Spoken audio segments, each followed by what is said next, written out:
Good morning, Pack. All right, today we're fixing to fire up this stick burner. There's a lot of different ways to cook meat. This is the way we decided to.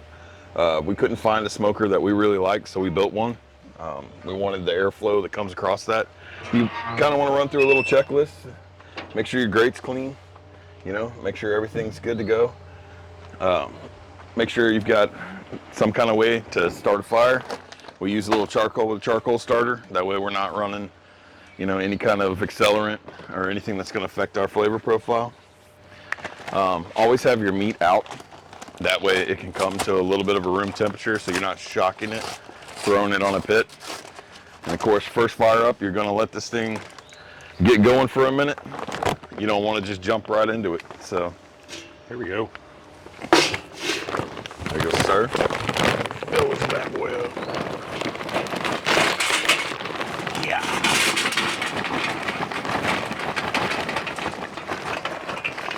I remember my first time.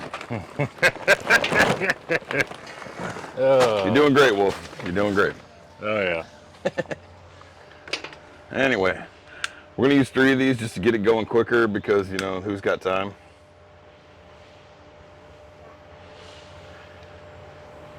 Any day now. I think they... Yep, they were never there for me. I think they started. Okay. All right, we're going to let that flame up. Once it gets going, we're going to get us a little bit of a coal bed using the charcoal. That way when we add wood to it, it starts our fire faster, gets us up to temp quicker, and helps kind of hold that heat. Yeah, today we're using cherry and hickory. We got a good mixture here. A lot of people, there's different theories on wood. A lot of people like to start with a larger piece just so we get a little more smoke up front.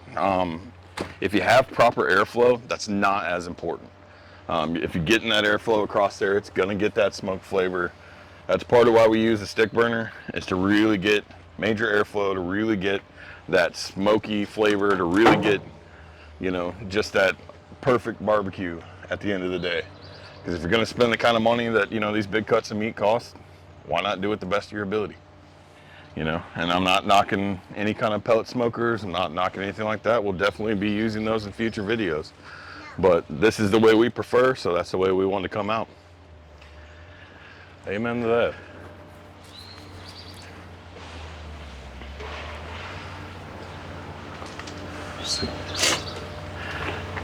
All right, so of course, in true barbecue fashion, you can't rush anything.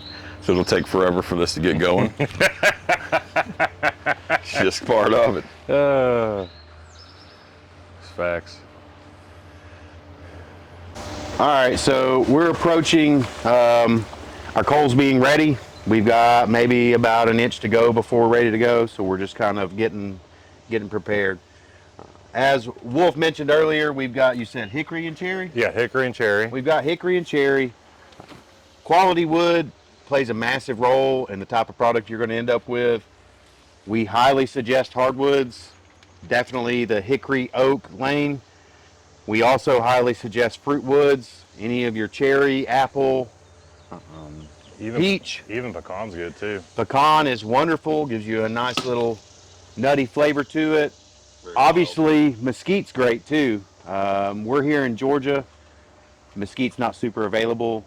We don't want to pay mesquite prices in Georgia, so we don't do mesquite much, but good hardwood is the key. You want it seasoned, you want it split. If you try to start running with this pit with wood that is wet, it's going to be a long day for everybody. So you want to have this split and seasoned, split accordingly to the size of your firebox. It's going to be really hard if you have something like maybe an Oklahoma Joe or something, a patio size unit. You've got wood cut this size. This isn't going to bode well. You also want wood sized to the size fire you're planning to have in here. So if you're looking to run 250, 300 degrees, kindling is not going to take you there. You want to make sure. If you do get there. Yeah, it could maybe take you there, but it's not going to keep you there. You want to make sure you've got some sizable wood that's going to maintain your heat for you.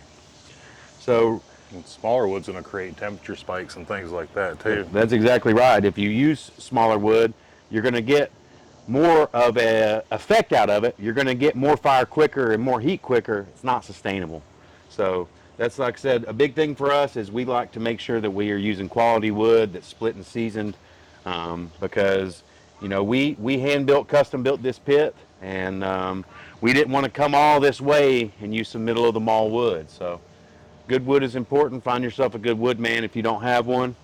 If you can't find one, then there's several sources online that you can get shipped to you. Just get a little pricey. Maybe stop by a local orchard or something like that. You can put the word out with family and friends. Normally somebody has a tree in their yard they want gone. So People or even are all too happy to let you come do the work to get that wood off their property too. or even a tree service. You know, if there's a tree service that comes by and, you know, takes down some of that stuff, it's, you know, it's useless to them. It just costs them money to get rid of it. right. So, You have resources at your disposal. You may not live out in the country kind of like we do, but there's product out there for you to get on the wood level. It's very imperative that you have good wood for this process. Obviously, if you're not using a stick burner, this is not going to be a problem for you. If you're using something more old school like a basin pit or an open pit, if you're using something like a pellet smoker, you're not going to be worried about this. But if you're looking to do an authentic reverse flow offset cooker, wood's imperative. all right, guys, now it's time to put the coals in the firebox. What we want to do is make sure we get a nice little, ooh, that's warm. Spicy meatball. Oh yeah. Ooh, buddy. All right, what I want to do is make sure we got a nice mound of coals right here in the center. So that way it's a good base to start our fire. Move this around a little bit. Ooh, that's warm. Let's see here. Grab this guy.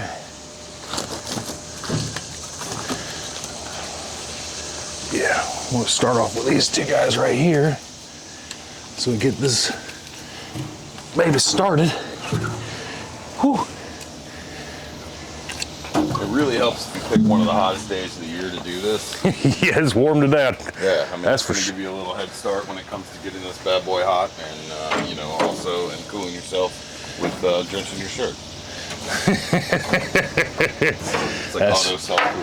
That's facts.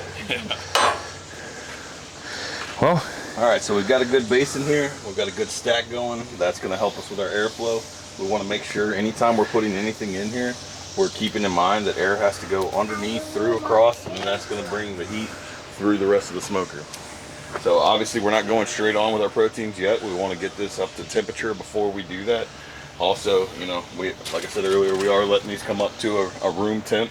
That way we don't shock them, so those muscle fibers don't tighten up and squeeze out all that injection we spent all that time putting in. and so, and like what Jerry was talking about earlier, about how when you first start, you got dirty smoke where you can see all that. We're gonna wait till that cleans up and you can almost not even see smoke coming out of the flue.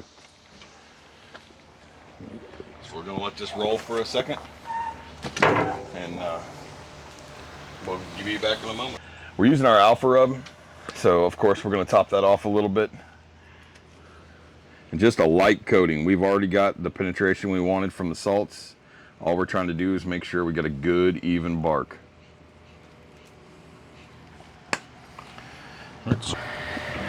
So right now what's happening is Wolf is dying because the smoke that's coming through here at that high rate of speed is literally using this opening door as a ramp to go right into his eyes. So that's the reason why we're having some difficulties talking right at the moment. It's because it is choking. So as you can see, it's still got a couple spots we're probably gonna have to touch up just because they're bare spots.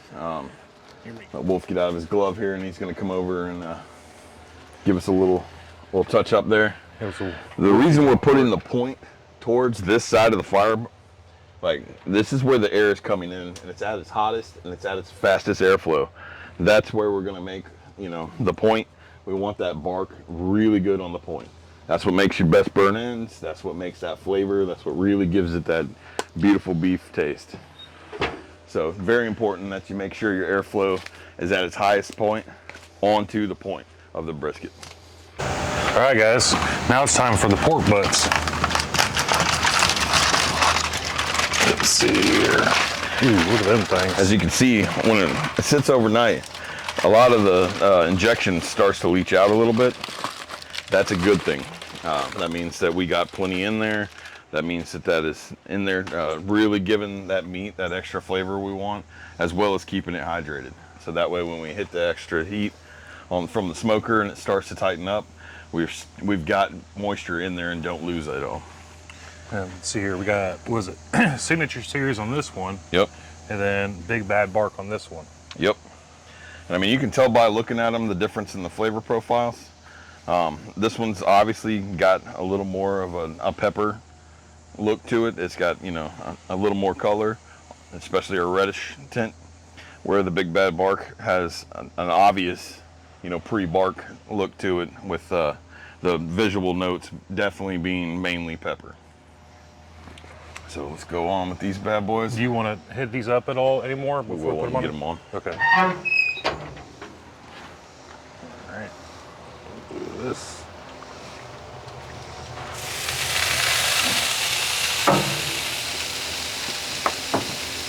That's the sound of the sweet goodness. Oh yeah. All right, we're gonna give these bad boys just a little bit of a top off with some rub. Starting off with the Big Bad Bark. And what we're doing here is just giving it a little dusting, just help out with the bark formation. We're not trying to add too much to it. Just make sure that we don't have any bald spots. Make sure everything looks good.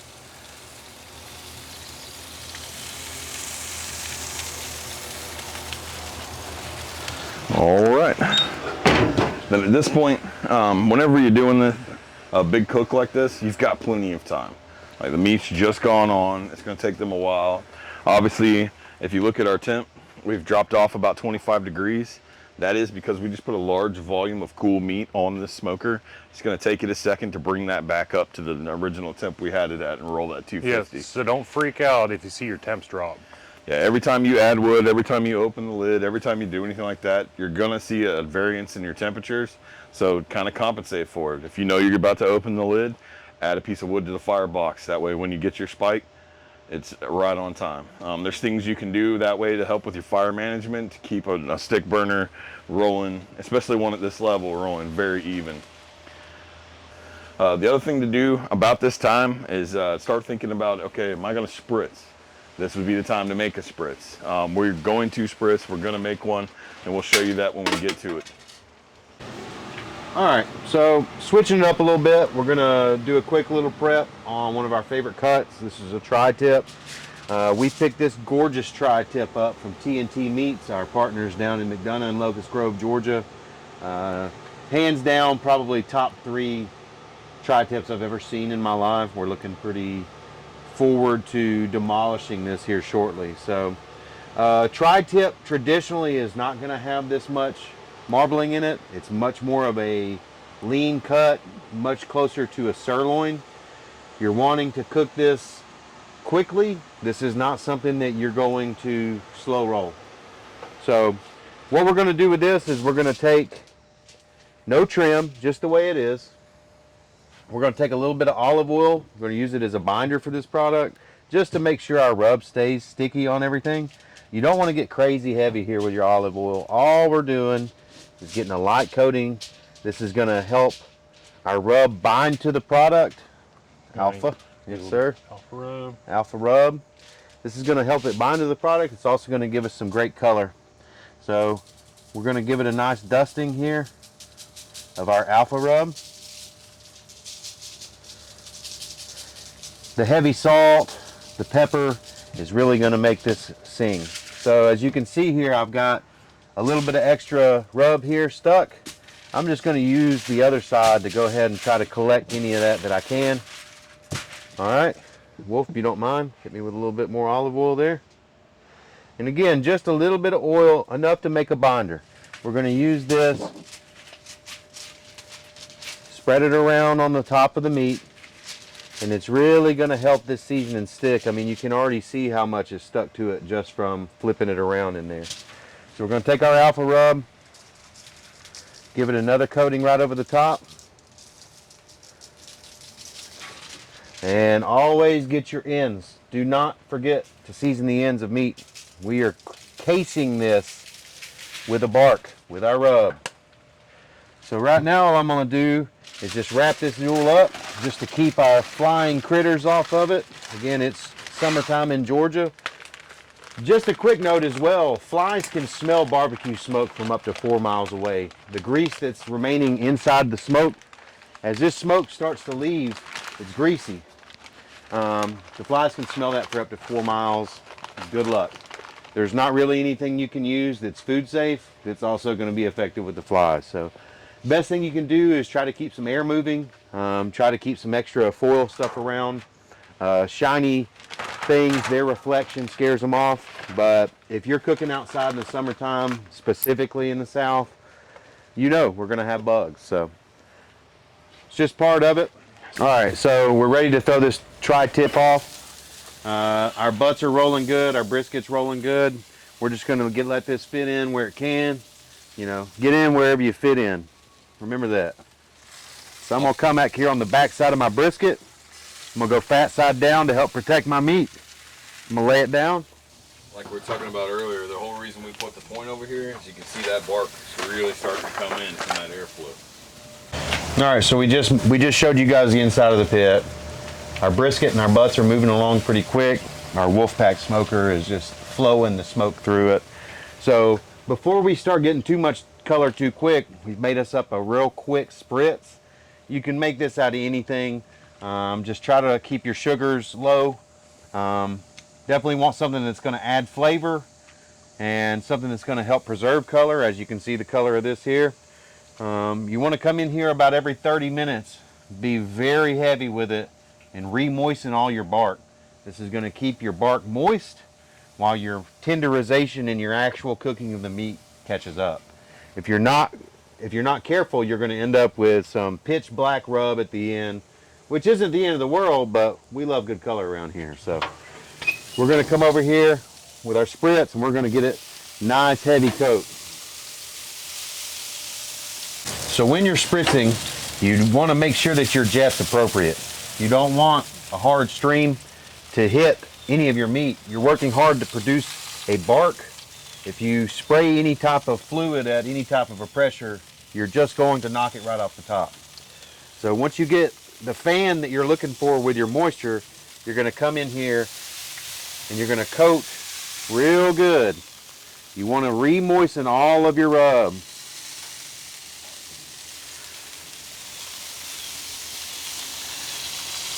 It's a crucial component.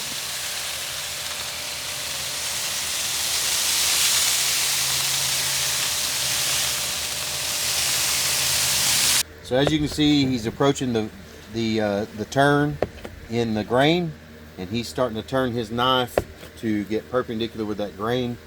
The main thing that's going to help you do when you cut perpendicular with grain, that locks extra moisture inside the cut, and that also assists with your tenderness.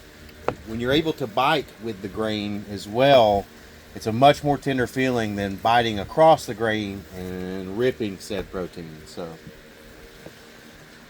we're excited about this. Again, we hit this with our alpha rub, a little bit of olive oil binder, and some good hickory smoke, cherry smoke for about 2.5 to 3 hours. Again, we went to 145 internal on this, and we'll give her a try here.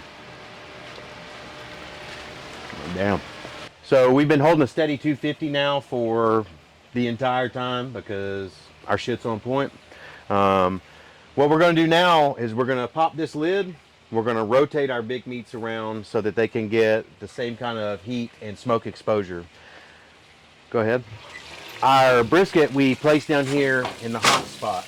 The hottest spot of any stick burner reverse flow pellet grill is going to be where the smoke and heat exhausts the cooker. So you can see right past William here, our exhaust is coming out here. So this area is all of our hotter spot. As you can tell with our brisket, our point's getting nice and dark as we like. We want our flat to catch up. All we're going to do here is swap these butts around. get a little bit different angle on them. Always keep in mind that aerodynamics are important inside of your cooker. We are literally dragging this smoke across this meat. So it's imperative to turn, rotate, get different angles so that the smoke and the heat can hit all aspects of your meat. Cooking these large cuts, it's an endurance race. This is not a sprint. So making sure we're making these slight little alterations to our process throughout is very imperative. While we're open, losing heat, after we've rotated, I'm going to go ahead and hit it with another good spritz and get a temperature reading. We really want to dial in exactly how much estimated time we've got left. Our spritz is doing a good job of keeping all of our bark nice and moist. And we're going to grab a quick temp with our instant read thermometer real quick, going down into the center of the product. It's looking like we're around 150 on the butt. We're looking to go to 200, 205 degrees. About 150. And center of the flat of our brisket's about 145. So we're right on track. We've got about 4 hours of cook time left.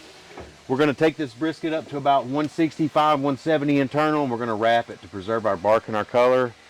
We're only going to wrap these butts if it's necessary. If we start seeing excess color, if we start losing excess juice from our fat rendering prematurely, we'll wrap those then. So, like I said, right on time. We're expecting about another 4 hours of cook time. We're going to be back out to check this in a little bit and probably wrap our brisket out. See y'all then. All right, so we've officially hit our stall. Our butts and our brisket are both around the 160 area. We're going to go ahead and get these wrapped up. We've got a thunderstorm moving in on us. We want to get these wrapped up and we want to push some temperature on these. I'll take the brisket next right here, please. So when I'm wrapping up these butts, I simply make a plus sign out of my aluminum foil. Hot jerk. Go ahead and just lean it. So I've made a plus sign with my aluminum foil, and I'm going to slowly pull this foil around tight. I want it to be nice and snug on this, but I'm not tugging on it and pushing on it. I don't want to wreck my foil. I'm trying to keep the moisture, the juices, the steam inside of the foil. That's going to keep us good and moist. This foil is also going to keep us from having too many color variances, burning anything up. Allows us to really pick up the speed on the cook. So I've got one wrapped and one in. I'm going to go ahead and wrap this other butt real quick. So again, I've made a simple plus sign with 2 sheets of foil. Will's going to drop it for me down here. Fat side up, fat side down, doesn't matter right here.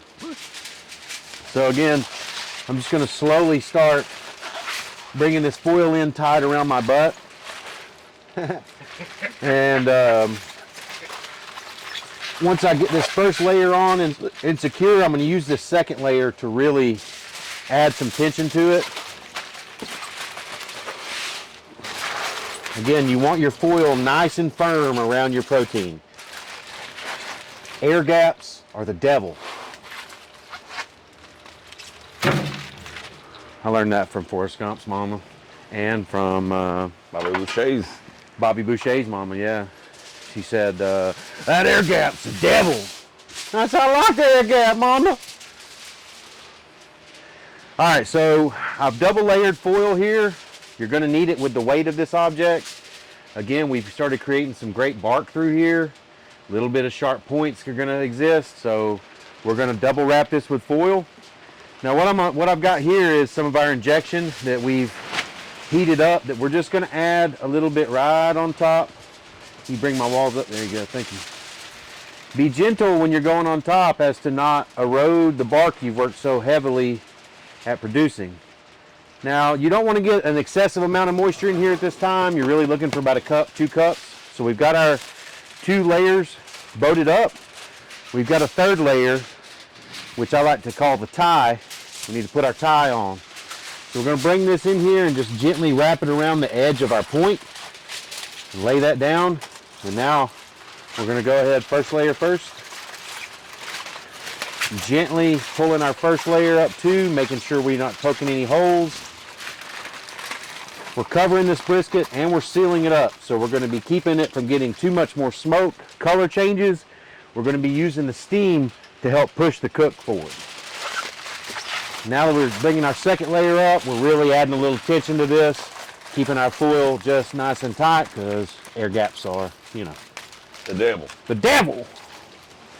So I'm taking this back on. I'm going to move everything closer to my hotter spot of the pit.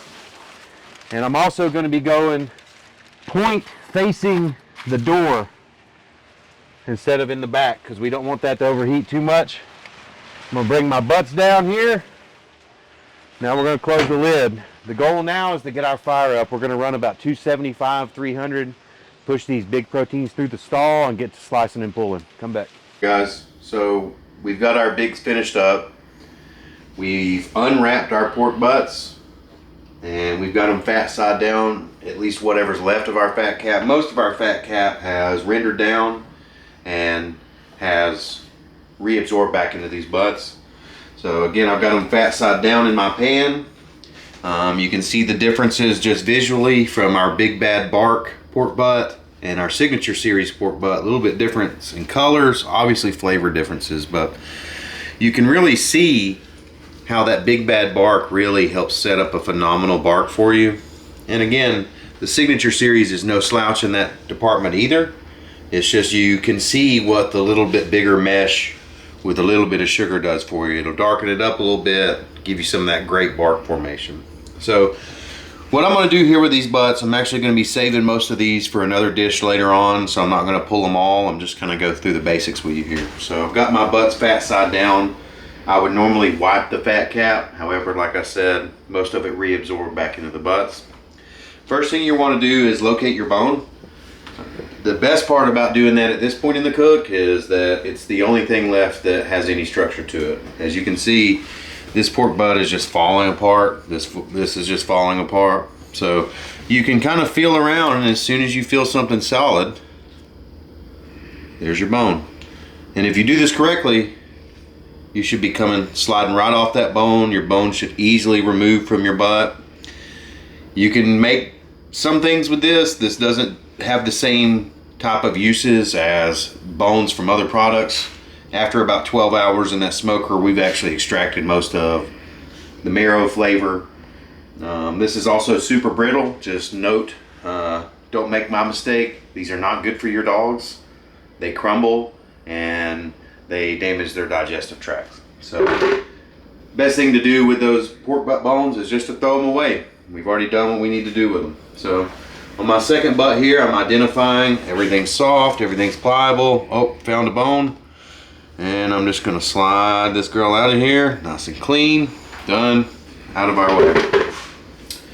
The next thing you wanna do is identify where your money muscle is. So if you didn't take any tips from our prep video, you can take and identify that with a cut, or you can just learn that the money muscle is on the opposite side of the butt from the bone.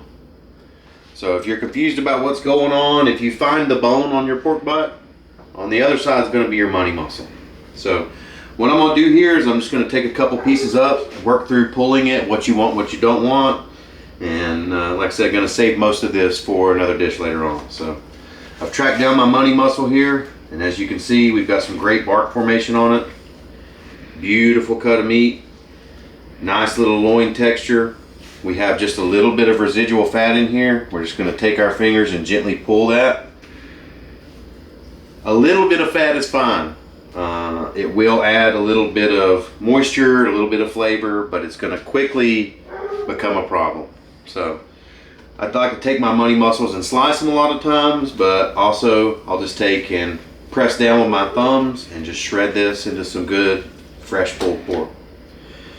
The other thing you want to do is come back to your bone area, and you have a lot of what we like to call tubes or tornadoes in the industry. And what I'm referring to here is you end up with nice elongated pieces of pulled pork that are in line with your grain, and that's a real easy pull. Here's your tornado. If you could visualize this little F5 bomb coming down your pipe here.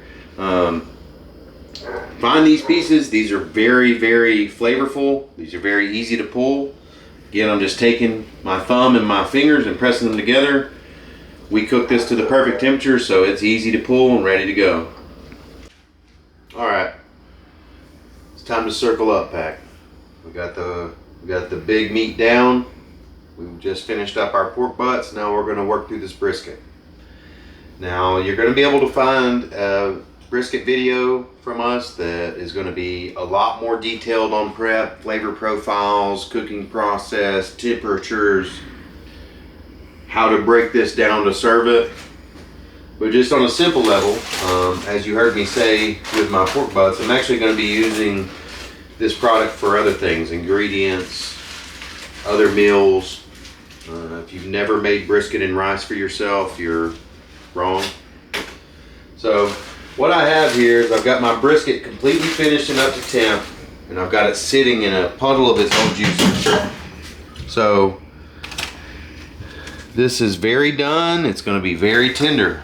This is going to be very hot. Prepare yourself for all these things. You're going to want to come underneath your point, get a good hold, grab the back of your flat, and bring it right over to your cutting board. I'm keeping all of these juices. I'm going to turn this into an au jus by using a fat separator to retrieve all of my beef juice and none of my fat. I'll tell you what, I'll go ahead and show you what I'm talking about right now. So what I have here is a fat separator. The way this works, you pour in this liquid that we basically cooked off of this brisket. It's going to sit down in this fat separator. Well, the fat being the lighter of the two is going to rise to the top. It's got this sweet little bottom pour function where you fill it up, you give it a couple minutes, and you'll see a visible change. You'll see your actual au jus, a darker brown. You'll see a lighter golden honey kind of color. That's going to be your just fat grease. You don't want this. You want this. If you don't have one of these, it's not going to be the end of the world just to use this. However, it'll get greasy quick. It's not the way to produce your best product. So find you a nice flat surface. I prefer to get close to a sink. This has gone bad before. Less about things around here, more about this juice is gold. So I've just made myself a little luge, little chute here for it, and I'm going to pour it down into my fat separator. This is not necessary. This is just a next level step that's really going to help you maintain a lot of moisture and deep flavor in your brisket as it holds temperature. You'll find yourself when you start cooking brisket, or if you're already cooking brisket regularly, that you're not going to be able to get this done fresh and sliced ready to serve on the Thanksgiving table by 7 p.m. You know, this is something that you're going to have to prepare and get ready for. And more than likely, you're going to slice this unit and hold it in a pan with this au jus so that, you know, from 5 to 6, it's in the primo situation it can be in. And, you know, when your family, guests, patrons, whoever gets there, all you're having to do is pull out and serve. So, on our brisket, you can easily see now at this point a couple things. You can see we have produced a wonderful bark. It's not hard in any way. It is firm. You can hear it audibly, but as you can tell here, there's no real crunchiness or hardness here. You got a couple edges on the point, but that's going for burn ends anyway. You can also see, if you look here closely, the mark that I used during prep to identify my grain and to identify my point. So now I have a very simple and easy process here. I'm going to separate the point first. Now, again, we're going to have a video for you on total brisket procedure. I highly recommend separating this mid-cook and cooking your burn ends from that point on. You don't have to, however, you can cook it completely done, then cut it and cube it, whatever works. But the best is going to be to do it mid-cook. We didn't want to do that today because we're not doing burn ends. We're going to use this for something else. But I've got my definitive line here. This is the line for my point. I'm going to take my nice serrated slicing knife and I'm going to work it back and forth with a little bit of pressure We're gonna work right through that girl. All right, so as you can see, just to make sure we're doing the same as everyone else, we're gonna squeeze all of our juices out on the cutting board instead of serving them to our guests. Just kidding. We worked so hard to get this brisket juicy. Please stop squeezing it out on the cutting board. You can see it's wanting to run out. We're not playing that game. Set it right over here in the pan. I'm gonna let it chill for a second, okay? I am gonna go ahead and show you a quick example of how to cube this end up to make burn ends, but we're gonna come back to that. So, as you can see here, we're right at the end of our point. You can see the flat beginning to function right through here. This is all flat, and this is all the intermediate, which is basically total mixture of fat and beef. It's wonderful. That's a perfect ingredient for a chopped brisket sandwich, top of baked potato, anything like that. This is going to be more of your service side. However, regionally things change. You may have someone ask you for lean or fatty brisket. Now, when they're referring to fatty brisket, that's just taking your whole brisket here and slicing it thick through the point. You're going to receive all the fat from the bottom side of the brisket and all the lean from your flat. So I'm just going to take it, I'm going to identify my grain. I can tell my grain is running in this direction. So I want to cut as perpendicular as possible. So the first thing I'm going to do is I'm just going to take one little mercy cut off here. I'm basically squaring it up. But you can see we've got some great smoke in this, great penetration from our smoking rub, great colorization, great moisture. Okay. I'm just going to square that side up, and I'm going to start from here working towards it. So as you can see, without separating the flat, that we end up with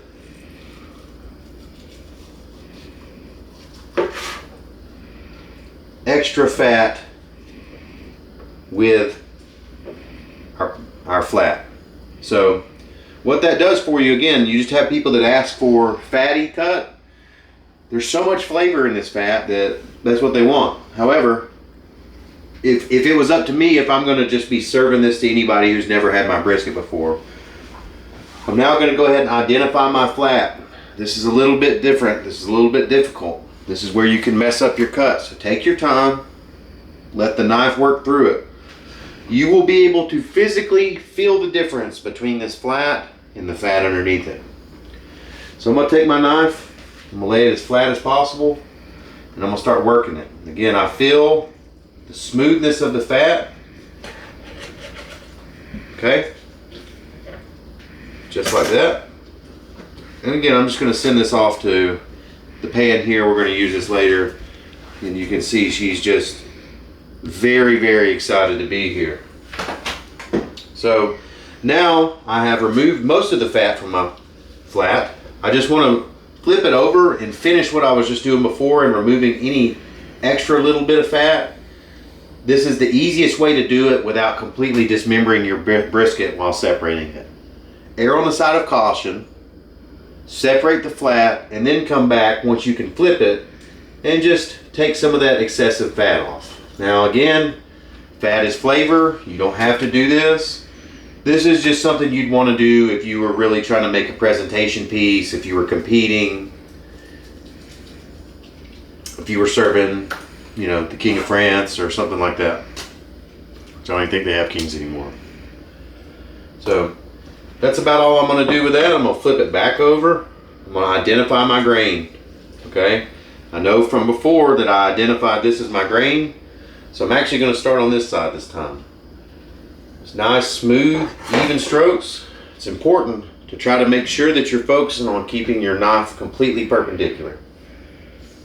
It's very easy to let your knife ride in or ride out, and then you end up with big beveled cuts of brisket. Nice and thin at the top, big bell at the bottom. We don't want that. It doesn't sit right, and you actually end up with some wonky pieces. So use the shape of the brisket to frame your knife. Slowly work it through. The serrated blade really helps with maintaining your bark. If you come in here with a straight blade knife that's really sharp, more than likely you're going to end up tearing this bark. What the serrated blade does, if you use a little skill and a little bit of finesse, if you can kind of work those teeth past your bark, it really preserves your bark. Obviously it gets a little eaten up, but the good thing is it stays intact. So you can see the main difference here with these slices from the predecessors that I just showed you is there's virtually no excessive fat on this. Now it's not dry, it's not flavorless. There's just no literal fat connected to it anymore, but it rendered in the same fat that was sliced with this other piece. So like I said, we're going to be doing several products for you guys. Anywhere from barbecue lane to just grilling to recipes that you can use a smoker and great seasonings for. So guys, if you want, follow us. We're on all the socials. Give us a like, a follow, a share. Let us know something you'd like to see us cook next, like to see us cook with next. Any questions regarding our seasonings and their application, or how we can help you have the best product that you can have for your family, friends, and patrons, let us know. We're here to help and we're here to elevate. So thanks for riding with us today on this long cook, and we'll see you next time with the pack. This is Jared signing out. Wolfpack for life.